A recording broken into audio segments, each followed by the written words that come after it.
Cześć, Bartek Urban. Zapraszam do testu BMW M3 Touring.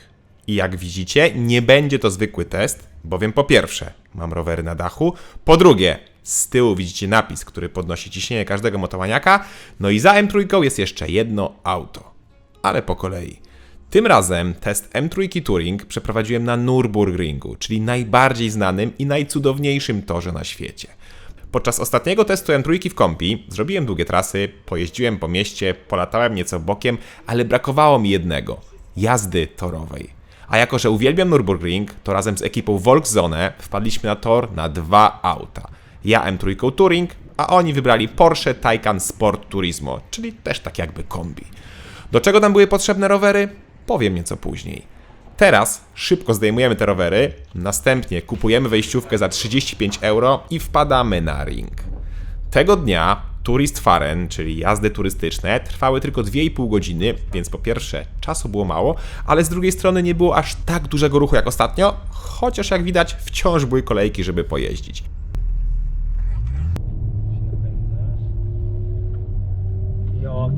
Nie, jeszcze jedź.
Pierwsze kółko trwało 9 minut, ale były problemy z hamulcami, to znaczy mocno się grzały i po 3/4 toru miałem z nimi lekki problem. W opcji są hamulce ceramiczne, ale ja niestety takich w swoim egzemplarzu nie miałem. Na szczęście, w trakcie okrążenia wychładzającego przypomnieliśmy sobie, że przecież należy wyjąć zaślepki, żeby było lepsze chłodzenie hamulców. I od razu lepiej. Drugie kółko to 8 minut.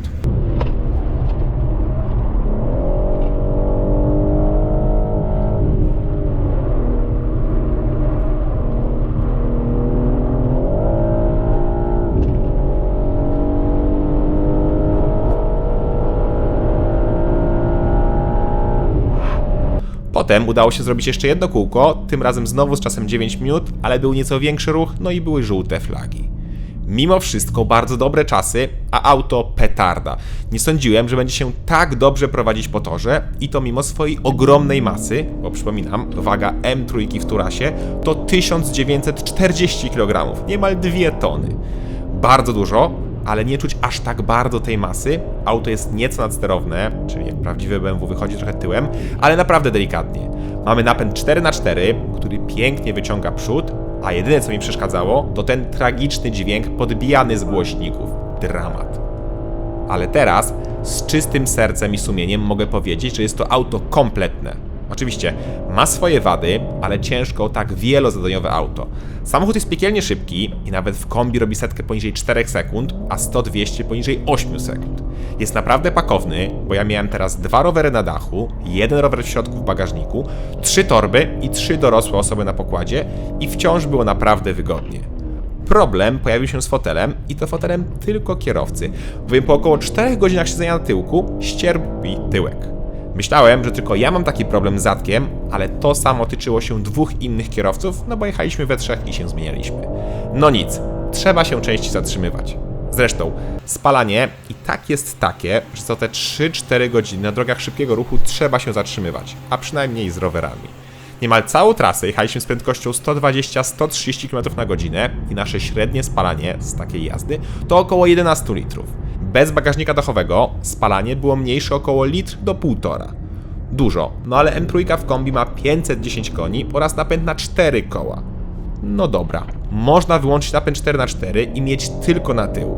Ale wtedy mamy zawsze wyłączoną całą trakcję, więc troszkę strach. Zresztą, po torze jak jeździliśmy, to też tylko w napędzie 4x4 i z uśpioną trakcją. Dzięki 4x4 na wyjściu z zakrętu auto zachowywało się jak proca i cudownie się oddalało. Z napędem na tył pewnie by też było cudownie, ale bokiem i w rezultacie nieco wolniej. Jeśli zastanawiacie się, jakie było spalanie na torze, to było to ponad 50 litrów, około 55 na setkę. Czyli na jednym baku na torze uda się zrobić około 100 km. Duże spalanie, ale tak będzie w każdym aucie, które będziecie upalać na torze. Naprawdę, M3 Touring jest świetne i powoli nawet zaczynam się przyzwyczajać do tego bobra z przodu. W kombi może ją pasuje, ale jeszcze lepiej pasowały te rowery. Rowery, które są pomalowane w ten sam lakier jak samochód i taki zestaw zwraca na siebie niesamowicie mocną uwagę. Poważnie, każdy nam robił zdjęcia, podpytywał i to mocniej niż o Taycana, który przecież niemal ciągle stał obok. Mocno się zdziwiłem, jak duże zainteresowanie wzbudza M3 kombi.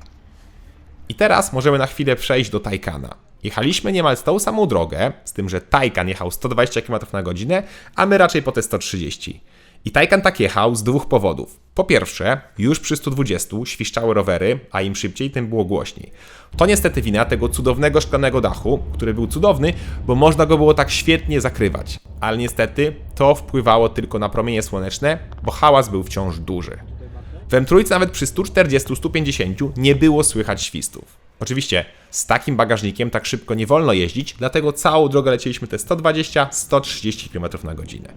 No i problemem Taycana było spalanie, czy tam zużycie prądu, bowiem przy 120 było to 31 kWh, a przy 140 już ponad 40. Tak, ponad 40 kWh przy 140 km na godzinę, a to oznacza, że przy 140 ledwo dało się zrobić 200 km w trasie, bo bateria ma 84 kWh netto. Przy 120 było nieco lepiej, bo dało się zrobić prawie 250 km. Bardzo duże spalanie i co ciekawe, to przez rowery. Ten sam egzemplarz bez rowerów przy 120 zużywa 21 kWh, a przy 140 30. Ogromna różnica, ponad 30% więcej, gdzie w BMW było tylko o 10% więcej. No i w związku z tym przejechaniem Taycanem 2600 km było droższe niż przejechanie tego samego dystansu w BMW. W Niemczech tankowaliśmy po 3 zł 70 groszy za 1 kWh, a za paliwo płaciliśmy około 8 zł. Czyli łatwo policzyć, że koszt BMW przy spalaniu 12 to 12 razy 26 razy 8, czyli 2500 zł. A w Porsche 26 razy 31 razy 3,7 to 3000 zł. Auto spalinowe wyszło 500 zł taniej w trasie niż elektrykiem. Fakt. Na dachu Porsche były 3 rowery, ale bez kół i bardziej aerodynamiczne, bo na BMW były całe rowery i to takie chyba turystyczne, większe. No właśnie, rowery. Po co nam te rowery? Ano po to, żeby pojeździć nimi po torze. Dokładnie tak. Pierwszego dnia autem po torze, a drugiego dnia rowerami po torze. Tak, dokładnie po tym samym torze, po Nürburgringu.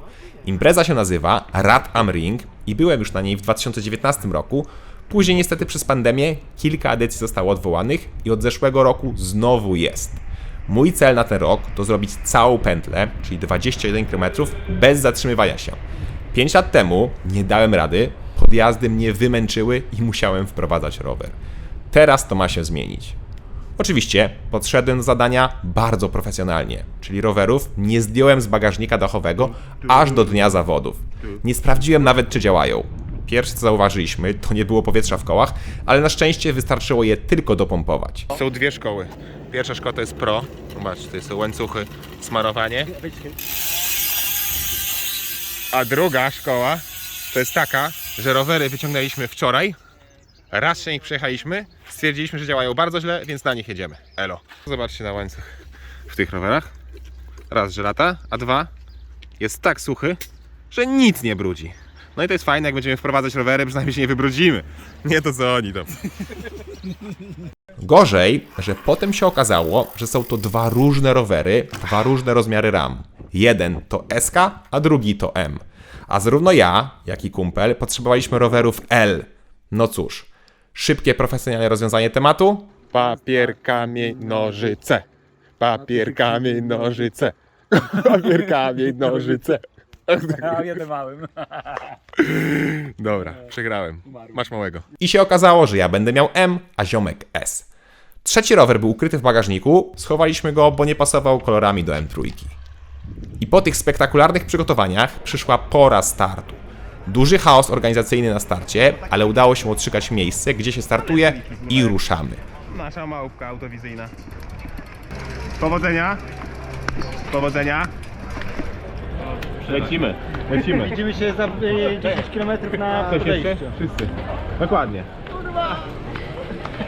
Myślę, że to na koniec idziemy. Halo.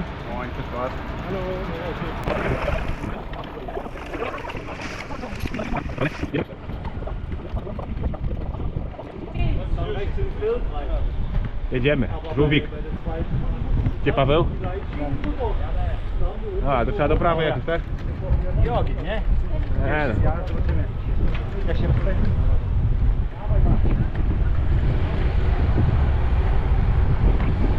Tor znamy bardzo dobrze, ale z perspektywy samochodu.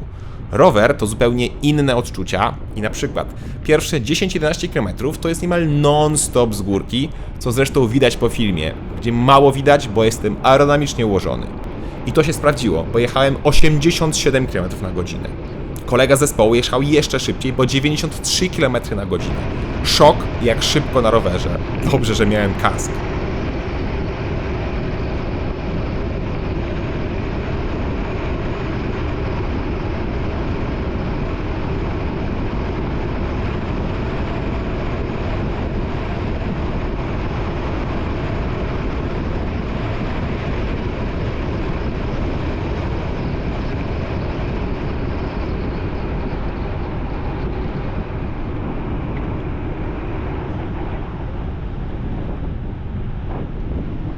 Ale ogień! Ale kurwa to jest... Ale... Łapy aż bolą od tego trzymania tak twardo. A, dobre ogień. O, dobre. Dobre, kurde. Dobre. Na tamtych chyba to jest szybciej. Ja teraz nie wydaję. Ja? Niestety, tuż po tych pięknych górach pojawił się podjazd. Niewidzialny podjazd. No z górki było bardzo fajnie. Ale pod górkę jest dużo fajniej, bo wolniej, nie? Ładniej tor oglądamy. Tu są kamyczki. Tutaj E36 stoją. Tam woda. I to taki podjazd, że ja ciągle stałem na rowerze i kręciłem ile mam sił w nogach. Tyle było z prędkości. Teraz jest wdrapywanie się. Najgorszy problem jest taki, że w tym rowerze nie ma małej przyrzutki. Więc męczę się przeokrutnie. Dobra. Niektórzy już prowadzą. Jest tyle lepiej. Niestety, w rowerze BMW nie było bardzo małej przerzutki, więc była walka przeogromna. I ta walka trwała niemal 5 km, bo tyle mamy podjazdu. Podjazdu o przewyższeniu niemal 600 metrów, a to uwierzcie, jest bardzo dużo. Ale udało się zrobić cały podjazd wjeżdżając, nie zatrzymałem się ani razu, ani nie wprowadzałem. I na pamiątkę, rasowe zdjęcie na szczycie pierwszej karuzeli. Ach, piękne.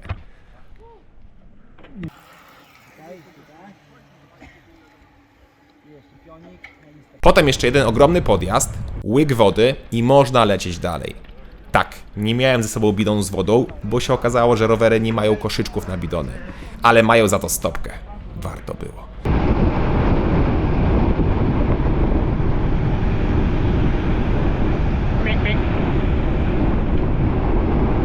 Później już tylko zostały popisy na prostej startowej, małe wzniesienie i tor przejechany. Niemal 21 km zrobionych w godzinę, więc przyzwoita średnia 20 na godzinę. Przeżyliśmy. O, piękna to była jazda. Nie zapomnę. Myślę, że gdyby nie to zatrzymanie na pamiątkowe foto i nie zjeżdżanie po wodę, to dałoby się urwać z tego czasu jeszcze kilka minut, ale to jest zadanie na przyszły rok. I tak byłem z siebie dumny, że po zachodach, pierwsze co to pojechałem do sklepu, kupić sobie wreszcie pamiątkę. Należało mi się, prawda? A nie, przepraszam, jeszcze przed zakupami zrobiłem pętlę po torze GP, który też jest świetny. Jak widzicie tutaj, pomyliłem trasy, bo tor GP był cały przygotowany pod kampery i innych zawodników. I ci zawodnicy to dla mnie cyborgi. Tak, cyborgi. bo niektórzy z nich brali udział w zawodach 24-godzinnych. Tak, 24 godziny i przez te 24 godziny jeździli w kółko po torze. I to po torze głównym, nie po tej pętli GP. Była możliwość zmian i były zespoły 8, 4 i chyba 2-osobowe, ale ponad 700 osób jeździło indywidualnie. Indywidualnie przez 24 godziny. No przyznacie, to są cyborgi. Oglądało się to spektakularnie, bowiem w miejscu, gdzie ja miałem 87 km na godzinę, najlepsi robili ponad 110 km na godzinę. Na rowerze. Szok. I jak pamiętacie, ja zrobiłem kółko w godzinę, a najlepsi robią to 2 razy szybciej. Szok. Najlepsza osoba indywidualnie zrobiła 26 kółek, gdzie pewnie każde było szybsze niż moje jedno. Co więcej, tych kółek byłoby więcej, ale niestety zawody musiały zostać przerwane po 22 godzinach i 30 minutach. Na jednym ze zjazdów jeden z zawodników zaliczył taką glebę, że potrzebny był helikopter, który wylądował na torze i go zabrał. Na szczęście z zawodnikiem jest już coraz lepiej, ale zawodów już nie wznowiono. Szkoda, ale i tak uważam, że Nürburgring oraz impreza Rad am Ring to jest coś niesamowitego. Jak ktoś kocha motoryzację i kocha też rowery, to musi przyjechać na Nürburgring. To jest tak magiczne miejsce, że lepszego chyba nie ma. Czuć benzynę, czuć pot i czuć uśmiechy i kciuki w górę. Zarówno jak jeździłem samochodem, tak jak i jeździłem rowerem, to spotkałem tyle życzliwych ludzi, że nie sposób ich wszystkich wymienić. No i ekipa, z którą byłem. Cudowne wariaty. Najlepsi. Na kolor majtek. Pod kolor fury.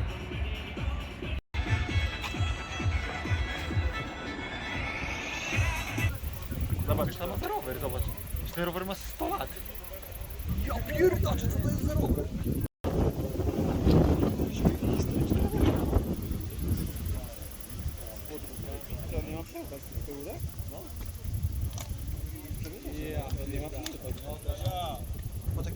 To w takim razie czas na podsumowanie, podczas którego w tle będzie zlot włoskiej motoryzacji, na który trafiłem zupełnie przypadkiem podczas powrotu.